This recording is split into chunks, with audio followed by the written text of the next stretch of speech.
यहाँ पे पथराव मुझे लोग बताते हैं कि 6 सालों से बंद है, पत्थरबाजी बंद है, हड़ताल बंद है, हैं? ये सब ठीक हो गया, हालात अब ठीक हो गया, ऐसा क्यों समझना चाहती हूँ मैं, बताइए ना। कुछ नहीं इशू था, हमारे आर्टिकल था यहाँ, हमारी ज़िंदगी अलग रहती थी, हमारा कानून अलग था, बात मेरी सुनिए, हमारे साथ सब कुछ छीना गया है। पथराव मजबूरी था उनका, मजबूरी तो है लेकिन उसको है उल्टा हो गए ना। अच्छा एक बात, बुरहान वानी का नाम सुना है? हाँ, कौन था? बुरहान वानी है तो वो क्या कौन जादू का आगे है वो, मुजाहिद है ना, वो मुजाहिद है ना।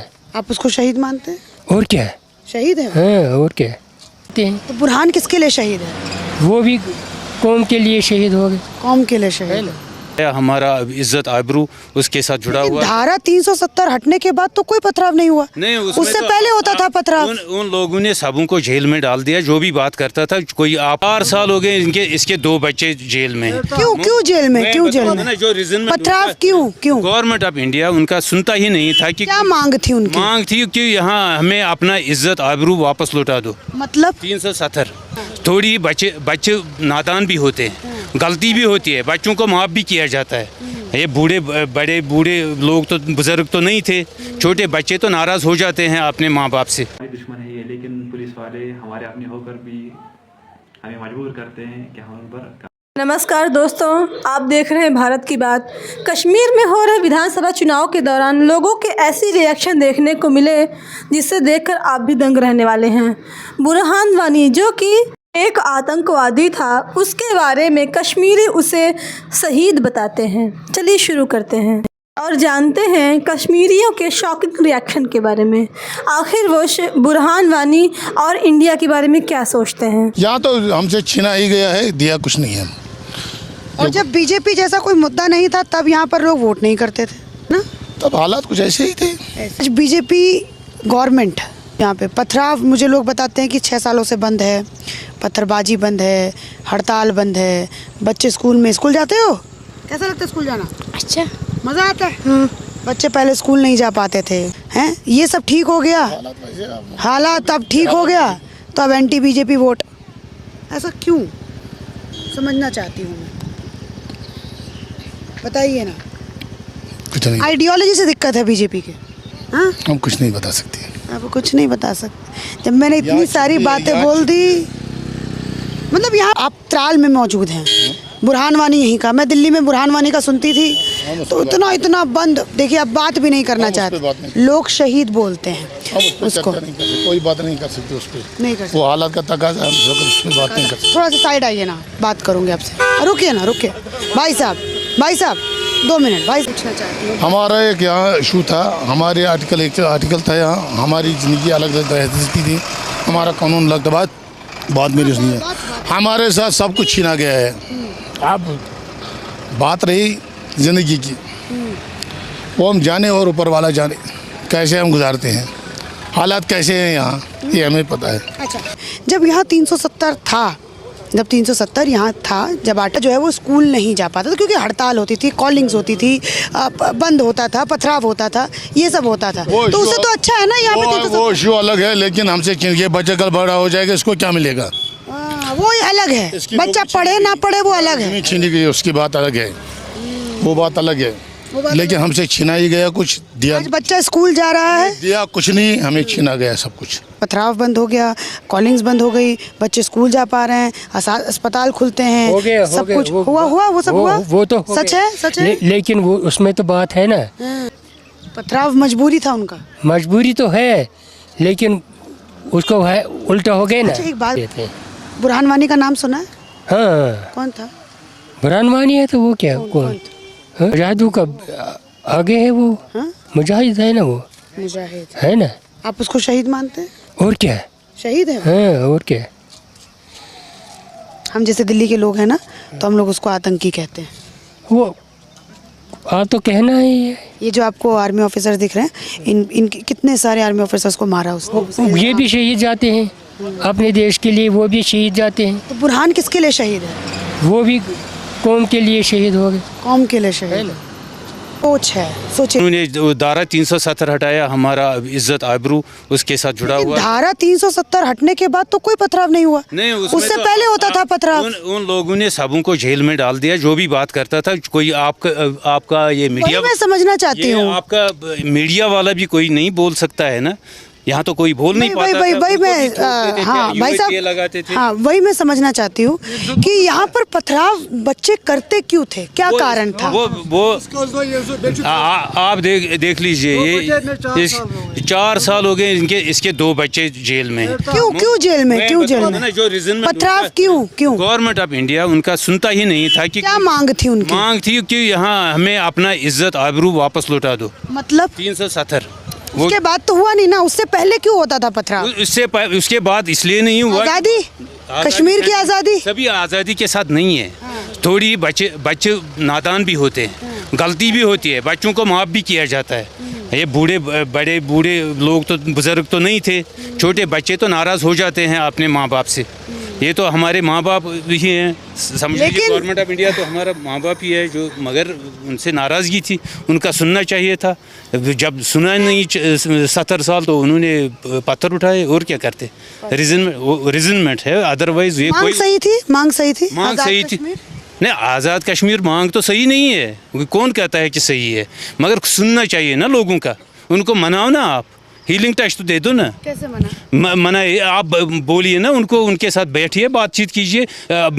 एक वज़ीर आज़म साहब ने बताया कि स्काई इज़ द लिमिट, हम कुछ भी कर सकते हैं इनके लिए। वो भी भाजपा का ही था, उन्होंने फिर अब की जो भाजपा है वो कठोर है, अब की जो गवर्नमेंट है कठोर नहीं है, वो कम्युनल है। कठोर कहाँ है? वो कम्युनल है, वो कम्युनल लाइन पे सोच रहे हैं। जहाँ भी उनको लगे मुसलमान कोई डेवलपमेंट कर रहा है, कुछ बात कर रहा है, उसको उग्रवादी बताओ। जो भाजपा के खिलाफ बोलेगा उसको उग्रवादी बताओ। डाल दो UAPA में, डाल दो ED, डाल दो IT रेड। तो कितने सालों से जेल में है? अरे 4 साल के बाद आया, 4 साल के, कुछ कसूर नहीं। अब वो ऑटो चला रहा है और आर्मी कहती है हेलो आ जाओ कैंप पर, मारते हैं उधर, उसको निकाला। जब बात भी है, क्या करता, क्या आर्मी गलत बिहेव करता है और क्या कैसा है, उसको भी मारपीट लगाया। जो आपने वीडियो में देखा वो हमारे कश्मीर के ही भाई बहन हैं जो आतंकी बुरहान वानी को शहीद बताते हैं। 370 जब से हटा है उनको बहुत कष्ट हो रहा है, पथराव रुक गए, उनके बच्चे स्कूल पढ़ने जाते हैं। जब ये सारे माहौल अच्छे हो गए तो उनके पेट में दर्द हो गया है। अब जानते हैं कि आखिर ये बुरहान वानी है कौन, ये कश्मीर में हो रहे आतंकी घटनाओं के मामले में इसका खुलासा कैसे हुआ, आखिर क्यों हमारे सैनिकों के पीछे हाथ धोकर पड़ा हुआ था और पाकिस्तान से इसकी मोहब्बत दिन पर दिन बढ़ती जा रही थी। अभी तो ऑलरेडी हमारे दुश्मन है ये, लेकिन पुलिस वाले हमारे अपने होकर भी हमें मजबूर करते हैं कि हम उन पर कार्रवाई करें। वरना लास्ट ईयर के वीडियो में हमने ऐलान कहा था कि पुलिस हमारे खिलाफ कोई कार्रवाई अंजाम ना दे, लेकिन वो टस से मस न हुए और हमारे खिलाफ कार्रवाई करते रहे और हमारे नौजवान लोगों को भी सजा दे रहे। इसलिए अब किसी के लिए कोई वार्निंग नहीं होगी और हर किसी फर्जी पोस्ट के लिए जो इंडिया के कानून की पासदारी करेगा उसके खिलाफ सिर्फ कार्रवाई होगी। हम कश्मीरियों से अपील करते हैं कि वो आर्मी और पुलिस से भी दूर रहें, क्योंकि हम उन पर कभी भी किसी भी वक्त कोई भी हमला कर सकते। अब रही बात हमारे एक साथी की, तारिक पंडित, जो रिसेंटली अरेस्ट हुआ था आर्मी के हाथों, तो उसके अरेस्ट से हमें कोई फ़र्क नहीं पड़ा। अल्हम्दुलिल्लाह रब्बिल आलमीन हम पर अल्लाह का फज़ल करम है और हमें सारा कश्मीर पनाह देता है। उसके मतलब तारिक पंडित ने हमारे कुछ हमदर्दों को पकड़वाया, कुछ मतलब जहाँ रहते थे तो वो ठिकाने थोड़े एक्सपोज किए, तो उससे हमें कोई फ़र्क नहीं पड़ा, क्योंकि हमारे पास अल्हम्दुलिल्लाह सारा कश्मीर है, सारा कश्मीर हमें पनाह देता है। गार्डन करने आती है उनको भी पथराव से निकाल दो बाहर अपनी बस्ती से, क्योंकि कश्मीर हमारी है, सरजमीन हमारी है, इस पर सिर्फ हमारा हक है। और इंशाल्लाह आपसे मुलाकात भी होती रहेगी बहुत जल्दी और कार्रवाइयाँ भी बहुत होती रहेंगी। ये तो अभी शुरुआत थी। आपको बता दें कि बुरहान वानी का जन्म अनंतनाग में हुआ। वह 19 वर्ष की उम्र में ही 2010 में हिजबुल मुजाहिदीन आतंकवादी संगठन में जुड़ा। 2015 आते आते उसने बहुत सारे हमारे मिलिट्री आर्मी को मौत के घाट उतारा, पुलिस वालों के ऊपर कार्यवाही की और कश्मीर में बहुत सारे आतंकवादी हमले भी करवाए। वह सोशल मीडिया में अपने धमकाऊ बयान हमेशा डालता रहता था। वह अपने आतंकी साथियों के साथ सोशल मीडिया का इस्तेमाल करके कश्मीरी और वहाँ के लोग को भड़काता था। 8 जुलाई 2016 को बुरहान वानी की मौत भारतीय सुरक्षा बलों के द्वारा अनंतनाग जिले में हुई, जिसकी वजह से पूरे कश्मीर में बड़े पैमाने पर विरोध का प्रदर्शन किया गया कश्मीरियों की तरफ से, और वहां पर बहुत सारे हमले भी देखने को मिले, जिससे कश्मीर में बहुत सारे दंगे, पथराव, आतंकवादी घटनाएं, बहुत सारी चीज़ें हुई। और बुरहान वानी को कई लोग सपोर्ट करते हैं, उसे शहीद बताते हैं, लेकिन कई लोग उसकी कड़ी आलोचना भी करते हैं। पहले तो प्रोटेस्ट, हम कश्मीर में अगर देखा जाए सिर्फ प्रोटेस्ट होता था, अब तो नहीं होता है ना। अब कोई भी बात हो, कोई भी मसला हो, अब नहीं होता है। अब कॉलेज तो हम जाते हैं स्टडी, अब जो मोदी ने कहा बेटी पढ़ा बेटी बचा, तो मुझे लगता है कश्मीर में ज़्यादा से ज़्यादा अभी पढ़ाई हो रही है, कॉलेज बंद नहीं होते हैं, तो वो उससे हम बेटर फील करते हैं कि कॉलेज अब बंद नहीं होता और प्रोटेस्ट नहीं होता है। सबसे ज़्यादा प्रोटेस्ट नहीं होता है अब।